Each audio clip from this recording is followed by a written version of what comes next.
Minimalistinės erdvės, jos įkvepia ir motyvuoja per galią interpretuoti erdvę.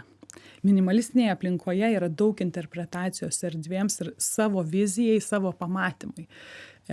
Tokia perteklinė erdvė apkrauta daiktais, jinai mus gali stimuliuoti. Taip pat ir gali stimuliuoti kūrybiškumą. Būna tikrai, matome interjerų, kur yra labai daug detalių, labai daug daiktų ir tarsi viskas taip dera toje bendroje erdvėje. Tačiau kas yra stimuliacija? Šiuo metu mūsų dėmesys yra brangiausia prekė.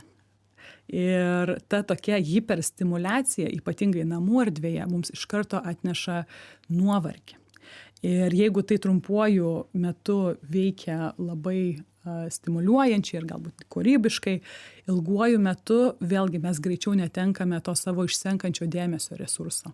Tai dėl to minimalistinės erdvės mums yra sveikesnės erdvės gyventi, bet vėlgi nereikėtų žiūrėti į kraštutinumus. Ir dabar vėlgi daug yra ir mokslininkų kalbančių apie tai, kad mes turėtume į erdves ir tas minimalistinės erdvės atnešti daiktus, kurie teikia prasmę. Neapsikrauti kažkokiais blizgiais niekučiais, bet iš tikrųjų atnešti namus daiktus, kurie mums kažką sako, kažką primena.